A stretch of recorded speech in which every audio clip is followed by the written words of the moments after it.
നമ്മൾ ഇന്ന് നോക്കാൻ പോകുന്നത് ചാന്നാർ ലഹളയെ പറ്റി ആണ്. ചാന്നാർ ലഹള നടന്ന വർഷമാണ് നമ്മളിതിൽ ഫസ്റ്റ് പഠിക്കാനായിട്ടുള്ളത്. ചാന്നാർ ലഹള നടന്ന വർഷം എന്ന് പറയുന്നത് 1859 ചാന്നാർ ലഹള നടന്നത്. ആദ്യത്തെ പോയിന്റ് അതാണ് എന്ന് നമുക്ക് പറയാം. ഇനി കേരളത്തിലെ ആദ്യത്തെ സാമൂഹ്യ പ്രക്ഷോഭം എന്നറിയപ്പെടുന്ന ലഹളയാണ് എന്ന് പറയുന്നത് ചാന്നാർ ലഹള. കേരളത്തിലെ ആദ്യത്തെ, അത് ഓർത്ത് വച്ചേക്ക, കേരളത്തിലെ ആദ്യത്തെ സാമൂഹ്യ പ്രക്ഷോഭം എന്ന് തന്നെ നമുക്ക് വിശേഷിപ്പിക്കാൻ പറ്റുന്ന ഒന്നാണ് എന്ന് പറയുന്നത് നമ്മുടെ ചാന്നാർ ലഹള എന്ന് പറയുന്നത്.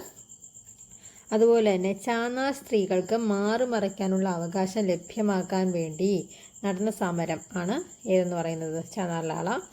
തെക്കൻ തിരുവിതാംകൂറിലാണ് ചാന്നാർ ലഹള നടന്നത്. ഏത് പ്രദേശത്താണെന്ന് ചോദിക്കാം. എവിടെയാണ്? തെക്കൻ തിരുവിതാംകൂറിലാണ് ചാന്നാർ ലഹള നടന്നത്.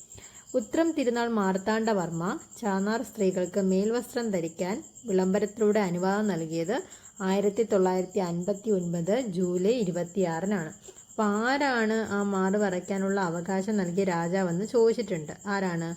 ഉത്രം തിരുനാൾ മാർത്താണ്ഡവർമ്മയാണ്.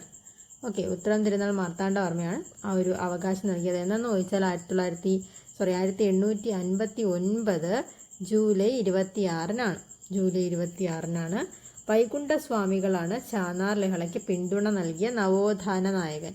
അത് അടുത്ത ചോദ്യമായിട്ട് വരാം. നവോത്ഥാന നായകൻ, ചാന്നാർ ലഹളയ്ക്ക് പിന്തുണ നൽകിയ നവോത്ഥാന നായകൻ ആരെന്ന് ചോദിക്കാം. അതാരാണ്? വൈകുണ്ഠ സ്വാമികളാണ്. നമ്മുടെ നവോത്ഥാന നേതാക്കളുടെ ആ ഒരു പോർഷനിൽ നമുക്ക് ചോദിക്കാൻ പറ്റുന്നൊരു ക്വസ്റ്റ്യനാണ് ഇതെന്ന് പറയുന്നത്. ഇനി നങ്ങേലിയാണ് മുലക്കരം എന്ന നികുതിയിൽ പ്രതിഷേധിച്ച് രക്തസാക്ഷിയായിട്ടുള്ള വനിത എന്ന് പറയുന്നത്. നമ്മുടെ ഒരുപാട് സിനിമയിലൊക്കെ നങ്ങേലി കടന്നു വന്നിട്ടുണ്ട്. ഓക്കെ, അപ്പം മുലക്കരം എന്ന് പറയുന്ന ഒരു രീതി ഉണ്ടായിരുന്നു. ആ കരത്തിൽ നിന്ന് അല്ലെങ്കിൽ അതിനെതിരായിട്ട് മുറിച്ചൊക്കെ പ്രതിഷേധിച്ച ഒരാളാണ് നങ്ങേലി എന്ന് പറയുന്നത്. തോമസ് വാർഡനാണ് നികുതി ഏർപ്പെടുത്തിയ ഇത്തരത്തിലുള്ള നികുതി ഏർപ്പെടുത്തിയ ബ്രിട്ടീഷ് ഉദ്യോഗസ്ഥൻ ആരായിരുന്നു? തോമസ് വാർഡനാണ്. അപ്പോൾ ഇത്രയാണ് നമ്മുടെ ചാന്നാർ ലഹള എന്ന് പറയുന്നത്. മെയിനായിട്ടുള്ള പോയിന്റ്സ് ഇവയൊക്കെയാണ്. ഓക്കെ.